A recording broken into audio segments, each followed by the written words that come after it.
과학자들은 슈퍼 지구라고 부르는 새로운 행성들을 계속해서 찾고 있어요. 지구보다 더 무겁지만 천왕성이나 해왕성 같은 얼음 행성들보단 훨씬 가벼운 행성의 종류를 말해요.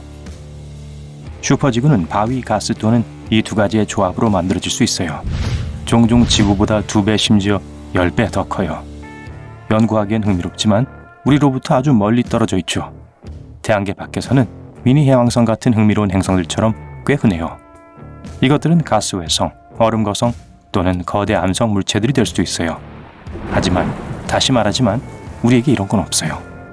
그런데 우리에겐 있지만 다른 태양계에는 없는 게 뭘까요? 목성이에요. 우리 태양의 궤도를 도는 가장 크고 무거운 물체예요.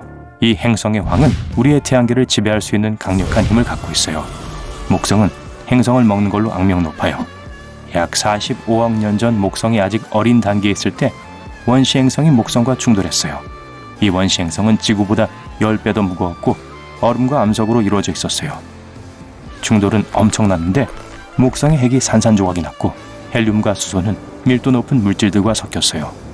시간이 지남에 따라 무거운 물질들은 밀도가 높은 핵에 다시 자리를 잡았는데 이게 오늘날 우리가 보는 것이에요. 그리고 만약에 이것이 전에도 행성을 삼켰다면 이를 계속하고 있을 겁니다. 우리 태양계에 지금보다 훨씬 더 많은 큰 행성들이 있지 않았을까 우린 의심하고 있어요. 예를 들어 오늘날의 수성 주변은 텅 비어 있어요.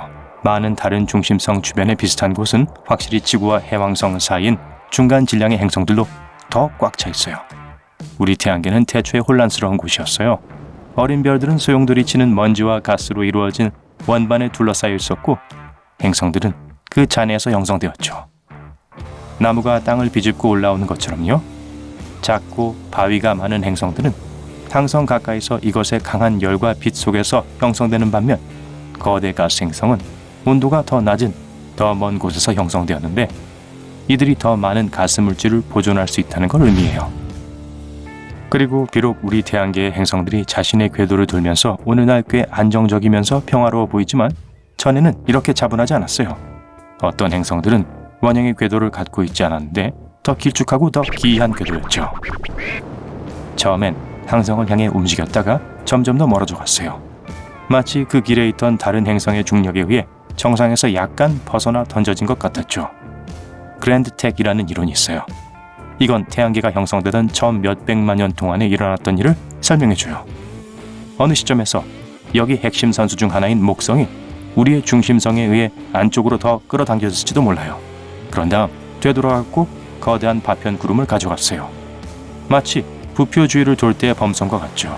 이게 형성 과정에 있던 행성들을 엉망으로 만들어놨어요. 토성이 완전히 형성된 후 태양계에 있는 우리의 가까운 이웃들이 약간 정리되었어요. 하지만 만약 그랜드텍에 대한 생각이 맞다면 목성이 가는 길은 모든 걸 붙잡았을 거고 이 이동이 이곳에 더 많은 충돌을 일으켰을 거예요. 목성은 현재 우리 행성에 있는 바다를 채우고 있는 물의 일부를 전달했을지도 몰라요. 목성이 많은 소행성들을 인도했죠. 때때로 성간 공간이나 태양계 행성들 사이로 뭔가 쌩 하는 걸 보내요. 이게 6,600만 년 전에 공룡 멸종에 가담했을지도 몰라요. 이 거대한 우주 함석이 지구에 부딪혔을 때 멕시코 유카탄 반도 해안에 분화구를 남겼어요. 이 모든 게 지구의 모든 동식물 생명체에 엄청난 영향을 끼친 지진, 화산 폭발, 그리고 쓰나미를 일으켰죠. 아무도 그게 어디서 왔는지는 몰라요. 우린 그게 소행성인지 해성인지도조차 확신하지 못하고 있어요. 한 이론에 의하면 그게 우리 태양계의 가장자리에 위치한 얼음 파편들로 만들어진 오르트 성운에서 온 해성일지도 모른다고 해요. 목성과 목성의 강력한 중력에 의해 항로를 이탈했을 수도 있어요. 이렇게 우리 태양계는 가장 큰 행성인 목성이 다가오는 해성을 궤도로 튕기게 해서 태양에 가까워지게 만드는 핀볼 기계와 같았어요. 이 해성들이 태양 근처에 가면 해성을 산산조각내고 결국엔 해성 파편 같은 조각을 만들어내는 강한 조성력을 겪을 수 있어요.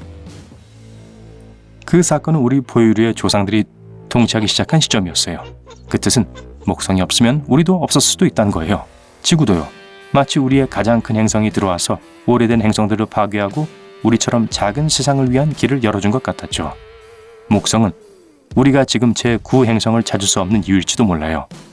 과학자들은 그게 존재한다고 믿고 있는데 명왕성이 아닌 해왕성 너머 어딘가에 숨어 있을 수도 있다고 생각하고 있어요. 우리 태양계에는 3개의 구역이 있어요. 내행성, 외행성, 그리고 그 너머 있는 것들이죠. 이 신비로운 행성은 지구나 화성 정도만 할 수 있어요. 이것은 거대 가스 행성들 사이에서 빙빙 돌다가 결국 우리 태양계 바깥 부분 또는 심지어 깊은 우주 어딘가로 휩쓸려 버렸을 거예요. 목성에는 온도, 대기가스 그리고 화학적 구성의 차이 때문에 띠가 있어요. 과학자들은 이런 다양한 색의 유일한 이유를 강력한 대기바람과 대기의 층 사이를 순환하고 있는 물질 때문이라고 생각했었어요. 이제 우리는 밝은색의 띠나 소위 구역이라고 불리는 게 가스가 어디서 솟아오르고 있는지를 우리에게 보여주고 있다는 걸 알게 되었어요. 띠가 어두운 색일 때 벨트라고 불리며 가스가 어디서 가라앉고 있는지 알려주고 있죠. 행성에 줄무늬가 있는 이유는 목성의 위성들 때문일 수 있어요. 왜냐하면 이것들이 대기의 대류환들을 잡아당기고 있거든요. 목성의 중심에는 용해된 무거운 원소들과 함께 헬륨과 금속 수소로 이루어진 밀도 높은 액체액이 있어요. 우리가 중심으로부터 더 멀어질수록 행성 내부의 온도와 압력은 떨어져요. 그렇게 되면 액체 내부는 대기로부터 대부분의, 다시 말해 헬륨 및 수소로 이루어진 기체의 자리를 내줘요.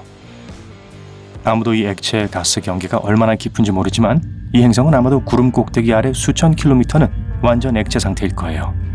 만약 우리가 목성의 가스를 벗겨낸다 해도 여전히 목성은 토성과 같은 몇몇 다른 거성들보다 더 클 거예요. 목성은 정확하지 않지만 가끔 실패한 항성이라고도 불려요. 이것은 보통 항성처럼 대부분 수소로 이루어져 있지만 여전히 중심 핵에서 열, 핵 반응을 일으킬 만큼 질량이 크지 않으며 이게 결국 이 항성을 진짜 항성으로 만들었을 거예요. 이론적으로 모든 물체는 충분한 물질만 더해주면 항성이 될 수 있어요.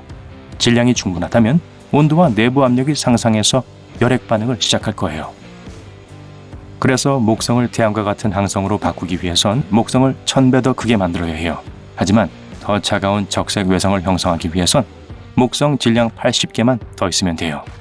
그렇게 하면 목성은 자연스럽게 우리 태양계의 새로운 별이 되진 않겠지만 만약 비슷한 질량을 가진 많은 우주체들이 그것과 충돌한다면 혹은 다른 말로 목성이 그것들을 잡아먹는다면 혹시 모르죠. 하지만 이론적으로 만약 이게 큰 질량 별이 된다면 다른 행성들이 안정적인 궤도로 형성되는 걸 막았을 거예요. 또 행성들의 표면에서 받는 방사선도 증가시켰을 것이고 우리 태양계에서 생명이 발전하는 게 매우 어려워졌을 겁니다.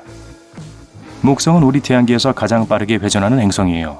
비록 지구보다 300배 이상 크고 우리 태양계에 있는 다른 행성들 다 합친 것보다 2.5배 더 무겁지만 축을 완전히 회전하는데 10시간밖에 안 걸려요. 하지만 더 커지면 줄어들 거예요. 질량이 많아지면 목성의 밀도가 더 높아질 거고 그러면 스스로를 끌어당기기 시작할 거란 뜻이에요. 그래서 크기는 같으면서 질량이 4배가 될 수 있어요.